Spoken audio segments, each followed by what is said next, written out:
Hi, I'm Chuck Eesley, Associate Professor in the Department of Management Science and Engineering at Stanford University, and I'd like to welcome you to the Entrepreneurial Thought Leaders Series presented by STVP, the Entrepreneurship Center in Stanford School of Engineering, and BASES, the Business Association of Stanford Entrepreneurial Students. Today, we're delighted to welcome Jessica Norwood and Rodney Sampson to ETL. Jessica Norwood is the founder of RUNWAY, an organization that uses entrepreneurship to close the wealth gap in Black communities by providing pre-seed and friends and family capital to fund Black-owned businesses. She's also a Center for Economic Democracy Fellow, a lifelong fellow of the Stanford School of Public Policy at Duke University and Southern University College of Business, and the Political Power Fellow of the Hip Hop Archive at the Hutchinson Institute of Harvard University. Rodney Sampson is the CEO and Executive Chairman of Opportunity Hub, OHUB, a multi-campus entrepreneurship center and tech hub. OHUB serves as a startup pre-accelerator, coding bootcamp, and angel investing platform for founders from underestimated and undertapped communities. Prior to OHUB, Sampson co-founded several media and technology companies.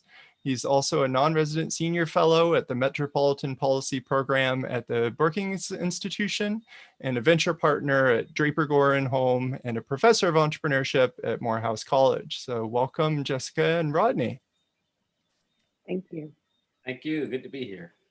It's great to have you guys. So first, let me briefly share some of the reasons why I personally see this conversation as so important, as well as why I'm grateful to have you both here with us today. It's really been a jarring and eye-opening summer with ongoing injustice and police brutality against Black America, highlighted by George Floyd, Breonna Taylor, and now Walter Wallace, to disproportionate impacts of COVID-19 on vulnerable communities. And so from my perspective, I teach and do research here at Stanford on entrepreneurship, and both education and entrepreneurship are intended to be ladders upward in society, providing paths to economic justice and more equitable opportunities. Yet it's clear from the data that historically our institutions have systematically excluded many from these very ladders to better economic opportunities. Even among those who have, against the odds, succeeded, those narratives are often not highlighted as well as they should be. Martin Luther King, in his speech, The Other America at Stanford in 1967, emphasized the importance of economic justice for social justice, and also emphasized the vital role of the student generation in his speech. So one thing seems clear, which is that the future entrepreneurs who do master these skills involved in creating diverse, inclusive organizations will be the ones who not only move us closer to a more equitable society, but also create the more innovative, higher performing companies. And as we always say around STVP, the bigger the problem, the bigger the opportunity. So clearly there's a deep, massive opportunity here for those that have the interest and determination to pursue it. So I want to start our conversation by painting a picture of the opportunity that equity work presents.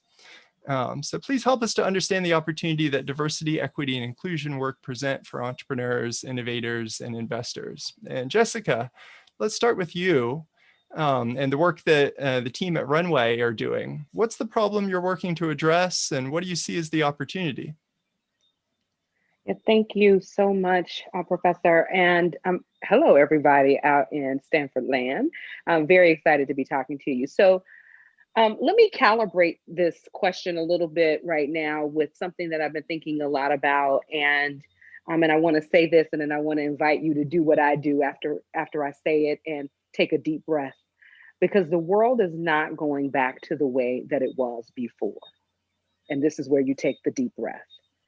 And I think you've got to let that register and let it sit in your body. That is part of the answer to that question, part of the problem between, what's already been mentioned, climate change, COVID, the disparities in tech access, racism, and a financial system that quite honestly does better when we are at our worst is a huge problem that we're facing right now.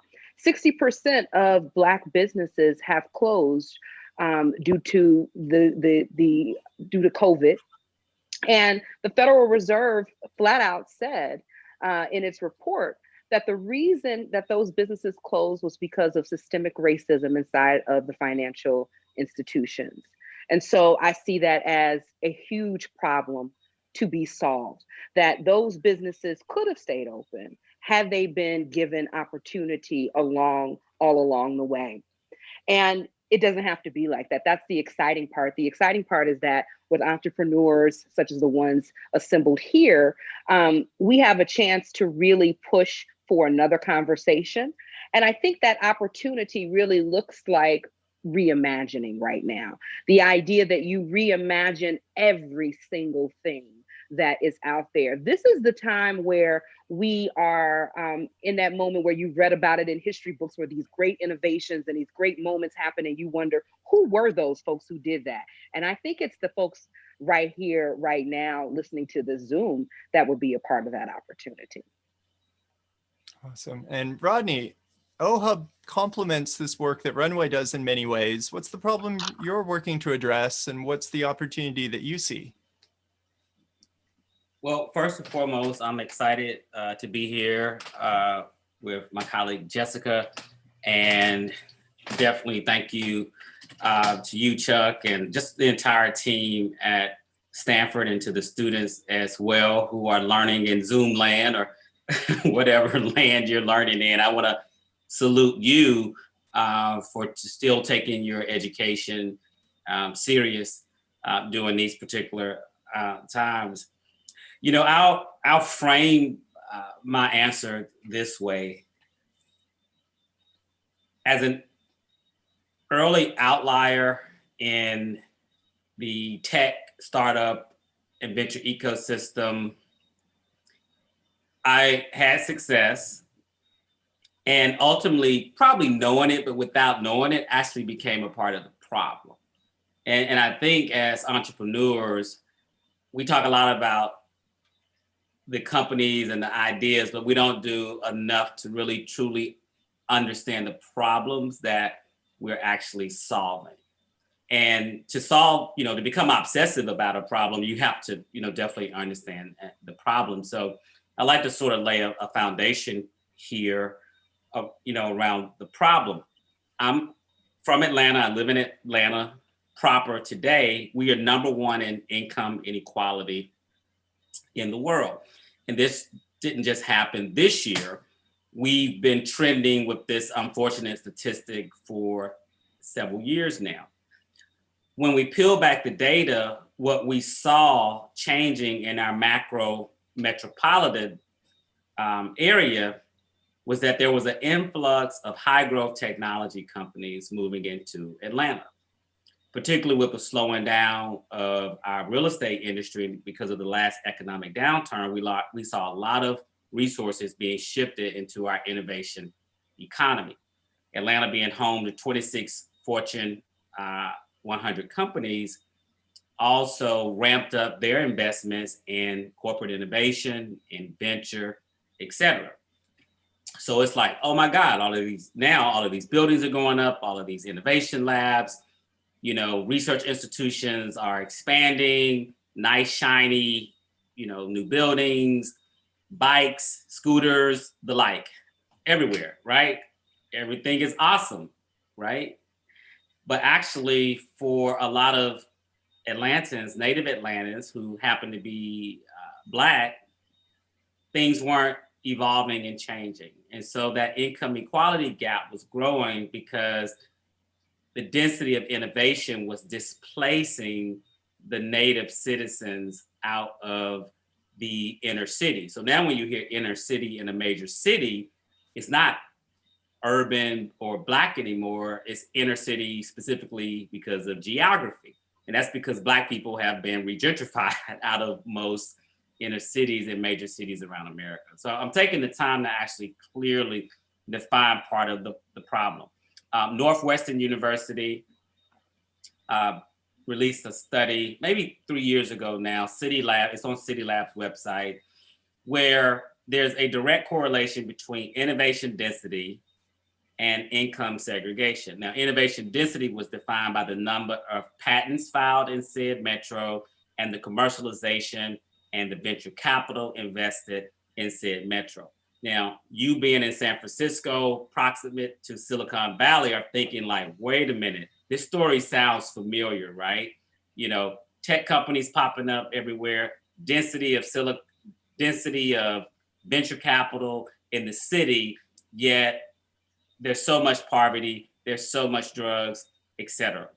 And so to bring it home, I saw myself as this successful outlier, innovator, entrepreneur, investor, you know, thought I was doing good by becoming successful all by myself, which is okay to do, but realized that I had become a part of the problem.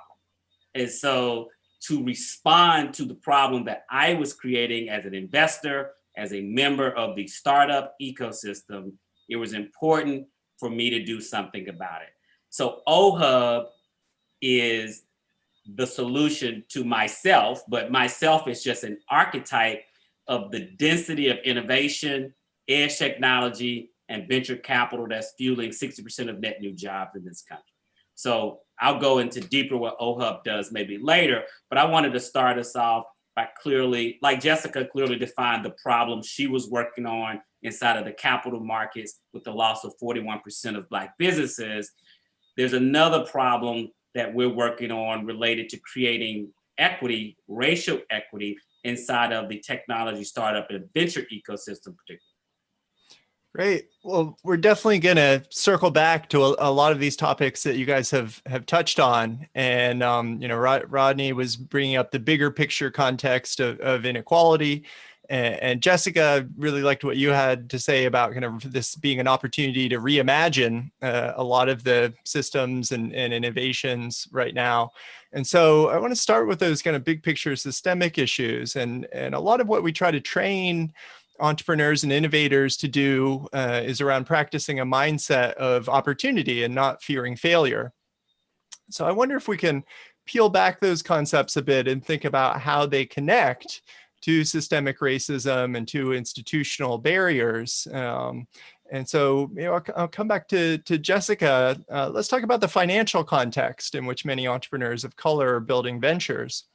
How does the funding and bootstrapping context for those entrepreneurs of color differ?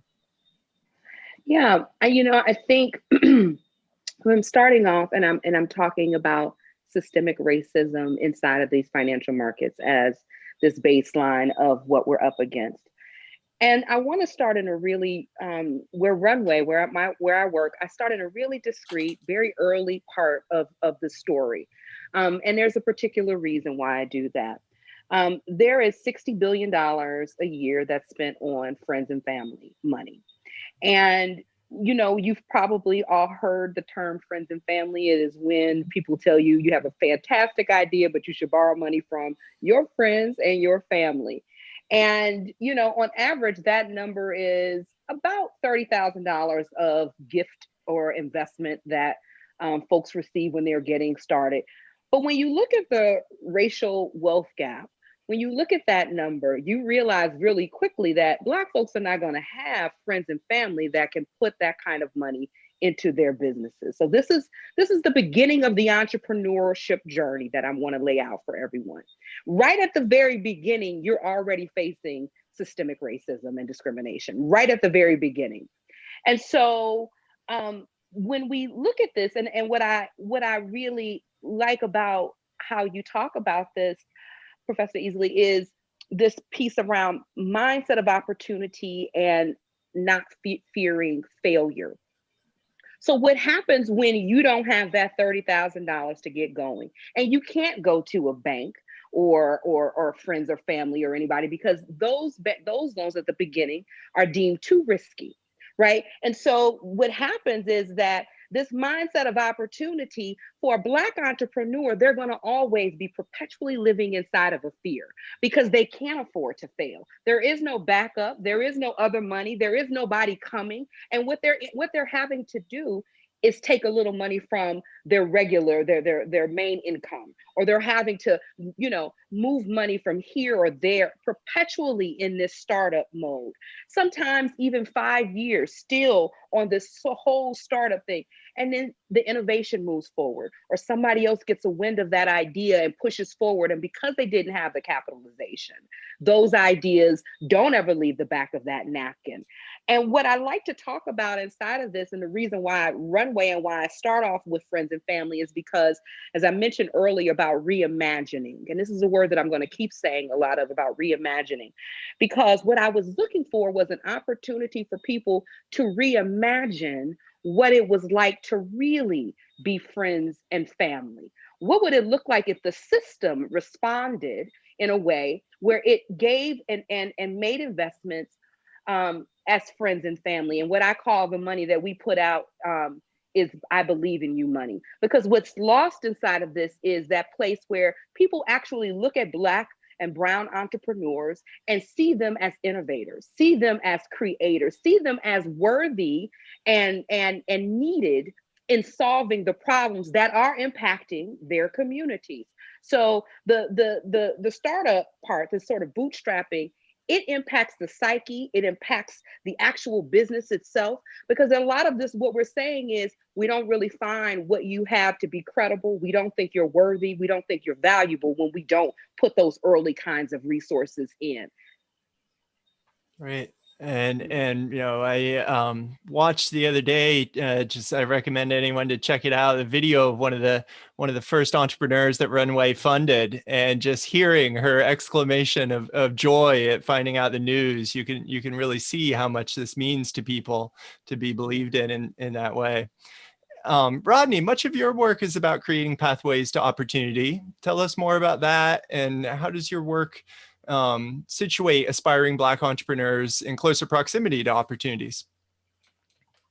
Absolutely. So for 7 years, Opportunity Hub, or OHUB as we affectionately refer to it, has been building what today is now referred to as an inclusive ecosystem building platform. And we didn't call ourselves ecosystem builders 7 years ago. We were just doing the work of developing people with the skills, and then helping them get the careers, and then helping them to start their businesses, helping them get capital, and then helping them get access to markets. And all of that is done through, a series of programming, a series of events, a series of people helping people access networks that they don't have. And we started off by doing it in spaces. And then we evolved from like a place-based strategy to a programmatic strategy. And now COVID has accelerated our platform strategy. So we're like a full stack platform now. And when you think of OHUB, I want you to think of it in terms of, there's a baseline level of exposure. I grew up watching cartoons after school, and G.I. Joe used to come on every day. And every day they would, say knowing was half the battle, right?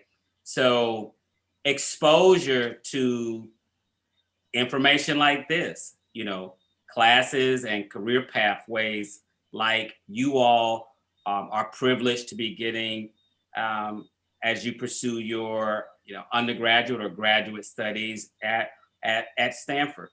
When you think about, there's so many people in America, period, but particularly in socially disadvantaged communities, which disproportionately is going to mean poor, which disproportionately will mean Black and Latinx, and not all, because, and I like to say this, I don't like to be homogenous when defining Black culture, because there is a Black wealthy class, there's a Black middle class, there's a Black emerging class economically. But when you compare it to our white American brothers and sisters, it's definitely incredibly nascent. But that's not to say that it does not exist. So I don't want to paint a picture that, and this is a part of the stereotyping that has been done as a response to the criminalization of Blackness in America. which speaks to what you were saying earlier, Chuck.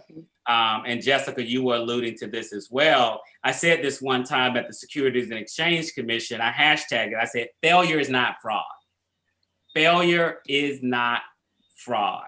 And so a lot of Black people carry that weight.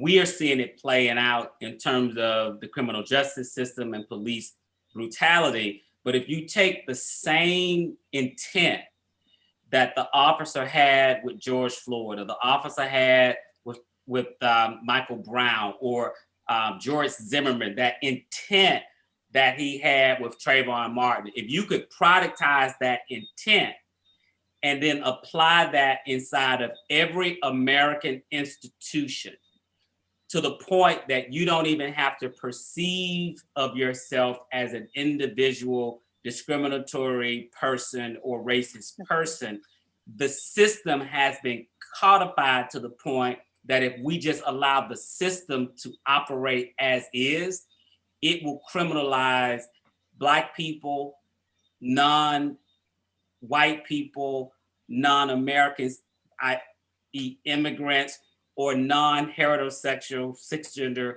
white men, right? So if you're not that, then everything else is sort of kind of looped together. And not to make this a social science conversation, but I think it's important to understand that in terms of how you can, I'm a great guy. You know, I have a Black friend, you know, my study partner is Black, and that may be true, but when you think about what it might have taken for that person to show up as their whole selves, you have to think about that. So when we talk about the cultural competency of developing Black technologists, Black innovators, Black scientists, Black entrepreneurs, Black investors, you name it, right? Black business leaders. When you talk about that, you have to approach it with the cultural competency lens. And that's, I think, what the secret sauce is of Opportunity Hub.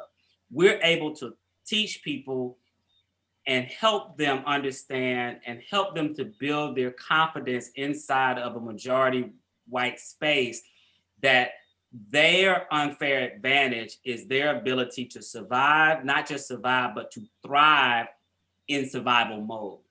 And I want to say this really quickly to the would-be entrepreneurs here. If you can find you a Black founder that will align with your vision and mission, sky's the limit. If you could find you a Black woman founder, now you really talk, and all the data is there. So OHUB essentially helps to connect the supply side to the demand side, right? The supply side of talent, founders, to the supply side of jobs and capital.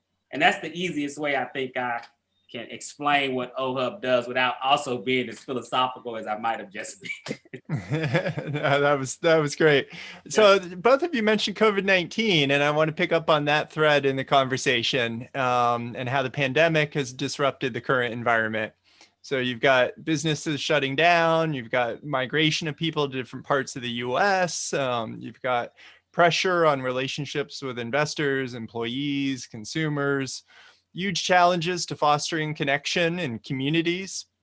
So I'll stick with you, Rodney. What should entrepreneurs and innovators be keeping top of mind at this moment, especially when it comes to migrating across the country or business creation in cities like Atlanta? You know, the rules have changed, and they literally have changed in a year, less than a year. And if you were ever thinking about being a data analyst or a data scientist or tapping into that, now is the opportunity to see and experience the data coming to life. And if I were a first-time founder, and I'm still a founder, I'm always re-energizing myself by reading and learning and studying ideas. Just this week, I guess had the privilege, I haven't had much sleep, but reviewing 500 plus applications of Black founders for our $2 million pitch competition that with Steve Case and Revolution and Morgan Stanley. And just going through the data, it's incredible to see the ideas and the products and the companies that are coming forth in this pandemic. And so the thing that I'm inspired about, and I said this the other day on Yahoo Finance, and Jessica, you can appreciate this, is the 41% of business owners who might have shut down, the Black business owners. The positive news is that they were already business owners and they know how to build a business. We perhaps can help reposition and refocus them onto solving the problems or providing the services that would be more in demand during this new normal. And so as you look at the business trends, where are people spending their money on the consumption side? In the enterprise world, what type of software solutions are people looking to hack?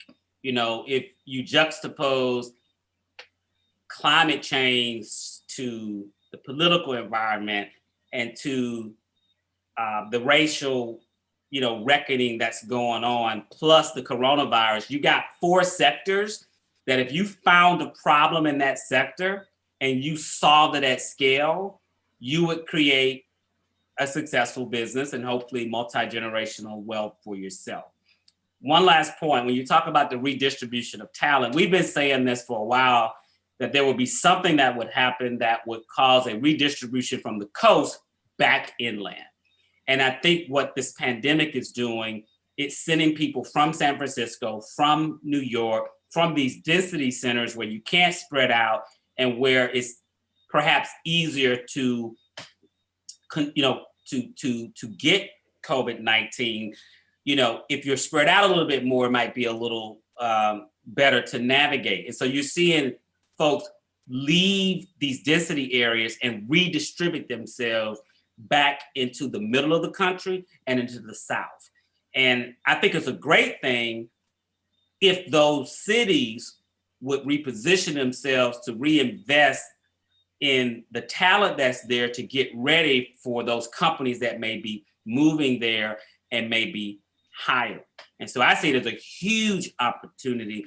I mean, even when I think about real estate brokers, if you were focused on certain markets, if you can connect with people in another market, you can then reinvigorate your business. So I think there's a lot of opportunities. I mean, we could hack 2020 all year and look at the problems that have to be solved. And there's going to be a lot of people that make a lot of money doing it. That's right. Definitely. So Jessica, you're an investor. Companies are relying on your financial support. Tell us the story about what's happening in your relationships and how you're navigating this time with principles of equity. Yeah, I mean, I could listen to Rodney talk all the time, because one of the things you talked about with OHUB is that secret sauce around really understanding culture. And I think that is very much, what we do at Runway. Right at the time where we really understood that COVID was happening and it was serious, or right around the end of March or so in April, I talked to my team and first wanted to make sure that they were all sorted out and situated. We're all entrepreneurs ourselves. And so just making sure that the team was good. And then we reached out to our investors and talked to them about the capital needs and things that we were looking to do at the time. And one of the things that we really practice at Runway is what we call right relationship. And right relationship is really all about disrupting those power dynamics, really leaning into agency and interdependence. So we practice with our community right relationship, and that goes from the investors all the way to our borrowers. I believe that how you start is how you're going to end. And so if the dynamics are off right in the beginning around moving the money, then inevitably I might pass that along to my entrepreneurs. And that's something that we just don't want to ever do. So we talked about what kind of capital we needed, and very quickly, because we've been sitting in community and building relationships. And these are investors who've already decided very strongly to practice their investments through an anti-racist lens. They're very clear what needs to be done right now. This is go time for all of us who have been in this work for a long time. And we were able to then talk to our entrepreneurs once we kind of had an eye on what monies we could raise and what we were looking to do. And we asked the entrepreneurs, what would you need? We ended up giving more marketing support As an investor, this is what we're doing, paying for more marketing support so that they could pivot their businesses more online. We spent more money on business support mentors and so forth. This is the investor paying for more mentors to work with them to actually revisit their business models, to really look at what their strategies are going to be, and to get some of that emotional support, because this was a very panicked time where you're trying to parent and you're growing a business and you're doing all of these things. So even just emotionally being able to talk and have somebody walk with you through some of those things. And then we ended up giving universal basic income to all of our portfolio. And the reason that we did that, nobody had done universal basic income for Black businesses. But the reason that we did universal basic income and not a grant or anything like that, we wanted them to know, use the money however you need to use the money. Use the money for childcare, use the money for groceries, use it for your rent or your mortgage, use it to reinvest in your business. We want you to make it, because if you make it, we make it. And so we did universal basic income payments. And I'll never forget when we talked to our entrepreneurs, we had them all on a community Zoom call, and we let them know that we were going to be able to do payments for the next couple of months, along with other sort of deferments and workarounds and other things that we came up with.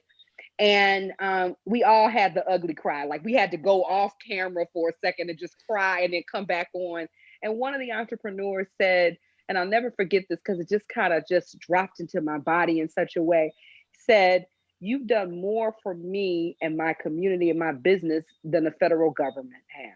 Oh. And it was deep. And what I realized at that point, it didn't take much. What it took was understanding the culture. What it took was really understanding what these business and these entrepreneurs were facing and going through. And it took us making an investment that we were going to make it together, that if this was going to work, we all needed to be there on the other side of this. And I'm excited because 100% of my businesses are now open. And where the national average is around PPP resources, I think was like around 2%, the payroll protection program, 87% of our businesses got those resources. And this was because it's a Black woman and brown woman led financial organization that is made up of artists and entrepreneurs and mothers and lovers and friends who are really practicing that level of equity that we're talking about. And sticking with you, Jessica, for our audience of aspiring entrepreneurs and innovators, I can already see in the Q&A, many of them are inspired to create meaningful change in the world. But at the same time, tackling system issues can seem daunting. Why in your mind, should entrepreneurs feel empowered and optimistic? And what do you think success looks like for racial, economic, and social justice?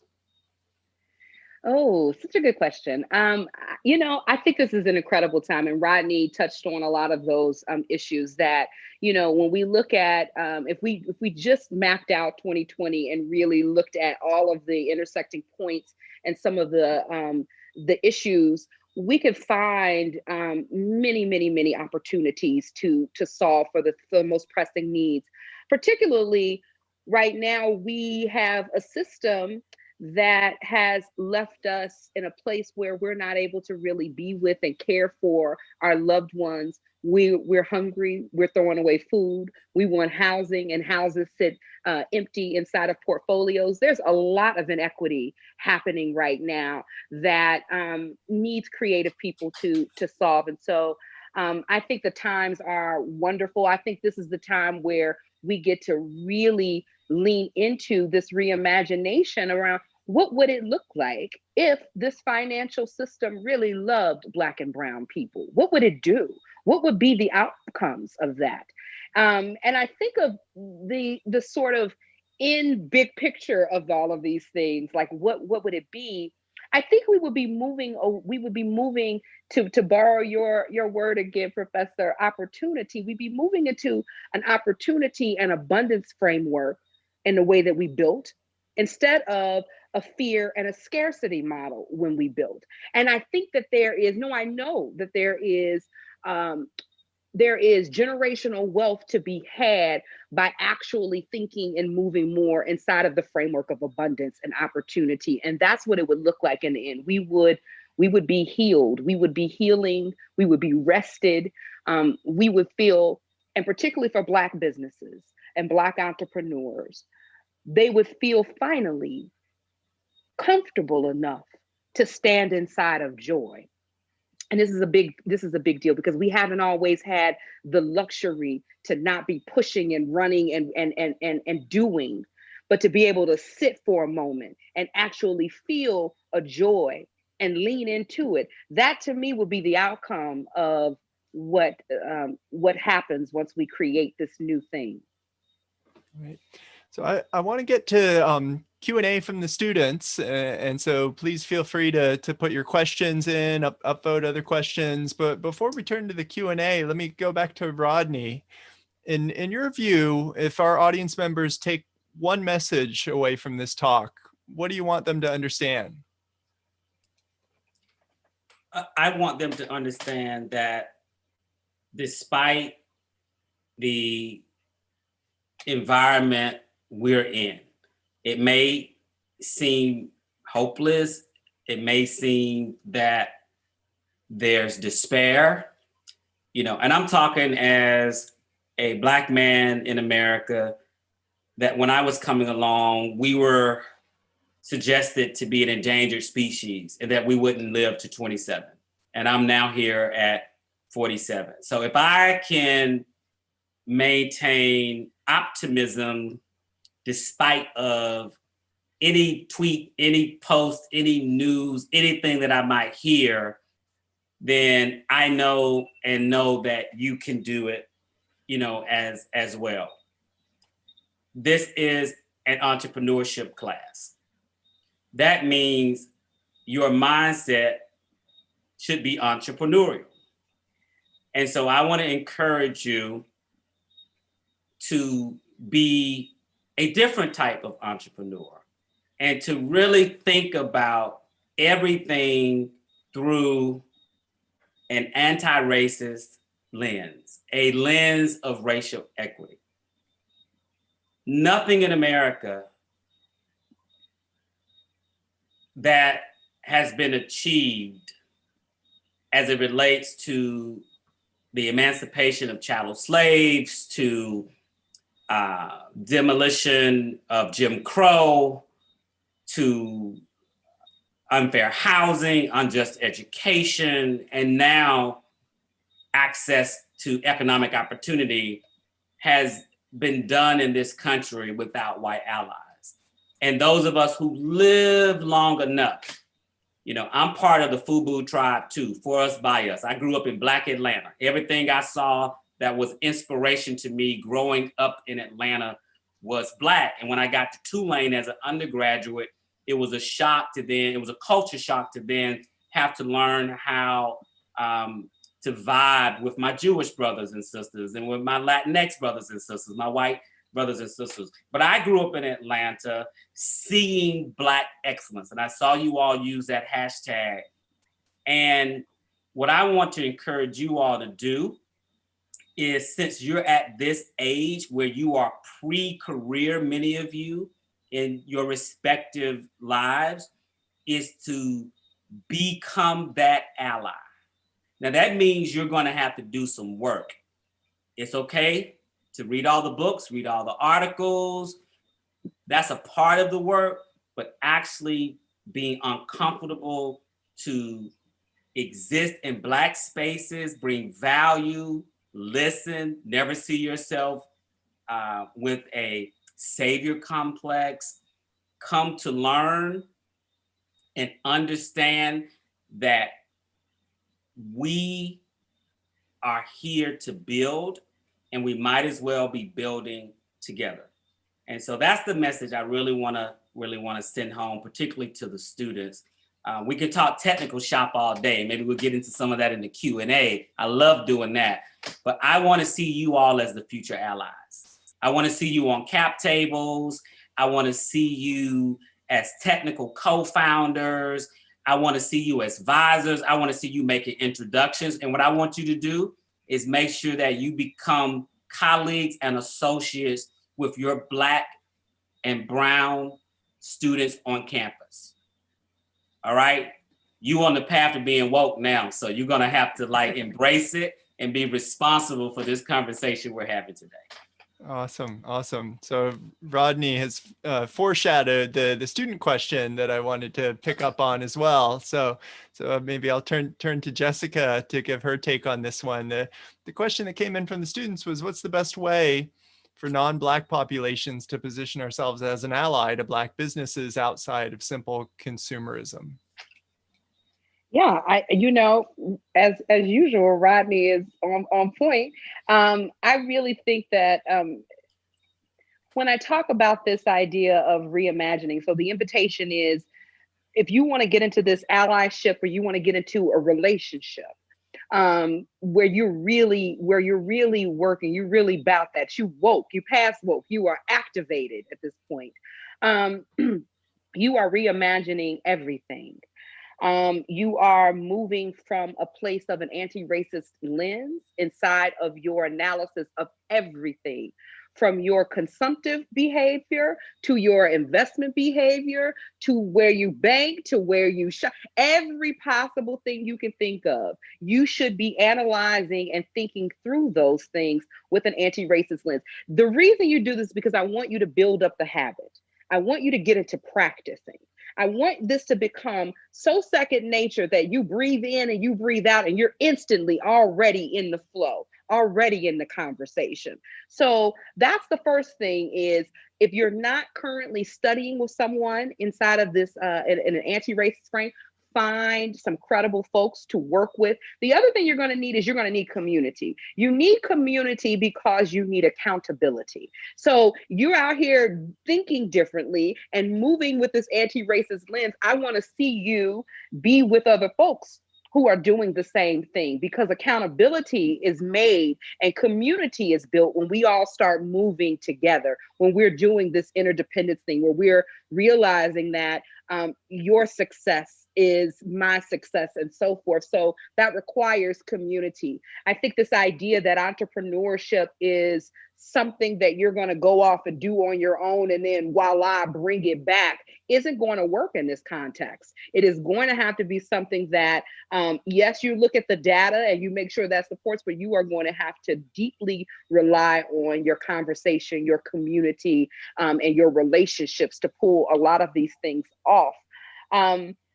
I think I would say the last part inside of all of that, my recommendation is, while you're thinking differently, to be bold with your love of humanity, to not give up, to go really, really, really big, like blow yourself away, like surprise yourself. Like when you wake up, you're like, whoa, did I come up with that?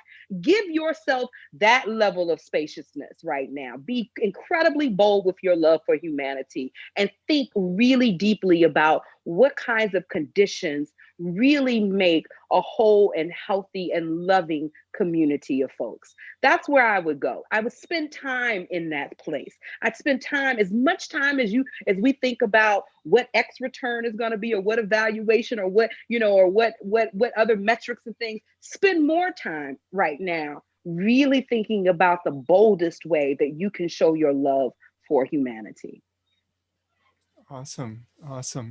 Let me remind the viewers that we're taking questions both from students in the webinar, and we're also taking questions from YouTube. So staff is going to transfer YouTube questions over to the Q&A module. The next question from a student that I want to get to. This person says, thank you both for being here today. This has been a great opportunity to hear about macro systemic issues. As a member of the Stanford community, what can we as an institution, or what can educational institutions in general do to better combat these issues? Rodney, do you want to take a stab at that one? Sure. I think that understanding the depth of the problem is, and I keep going back to that, but I mean, we're having an entrepreneurial conversation, right?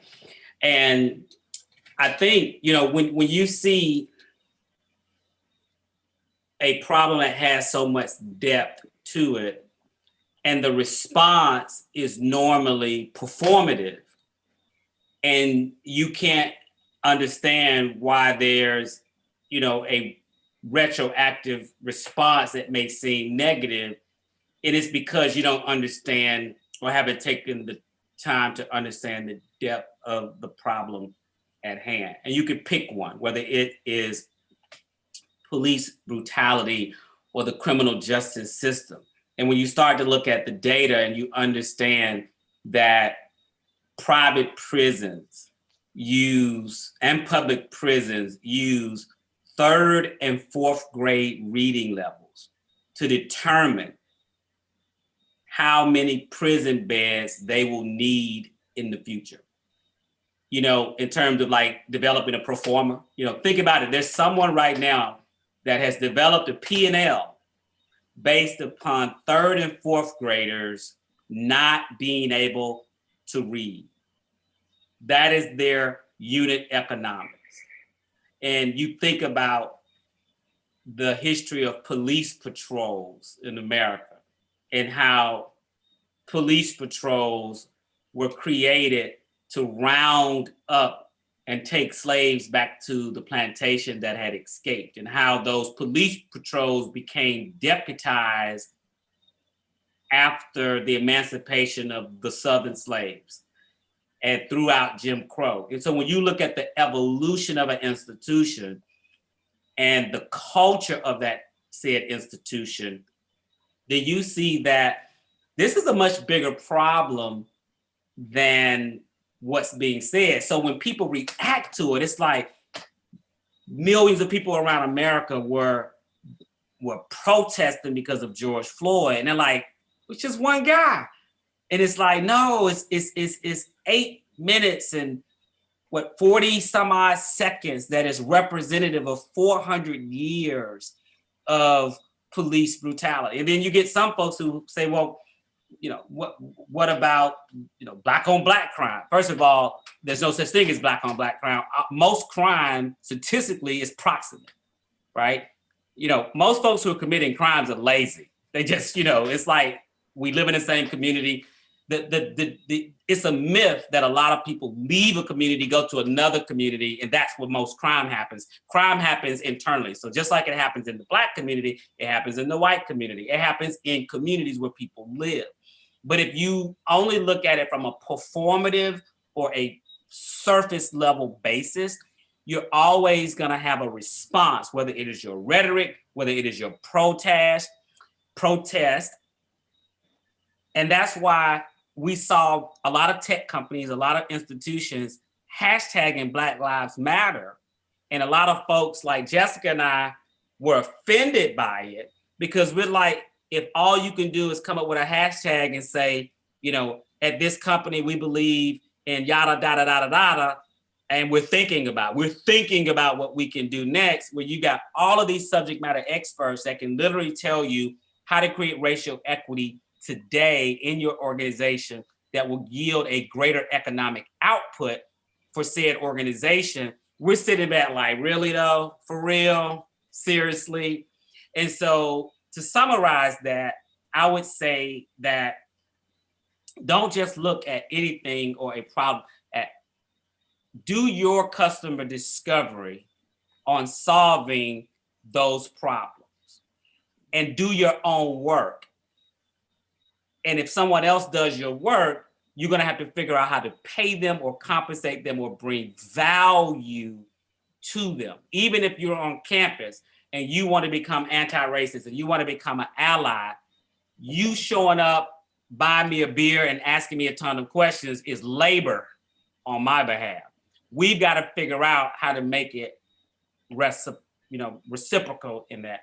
There's a long way of answering it, but hopefully that I was able to drill down on understanding the depth of the problem, no matter the problem, no matter the systemic issue.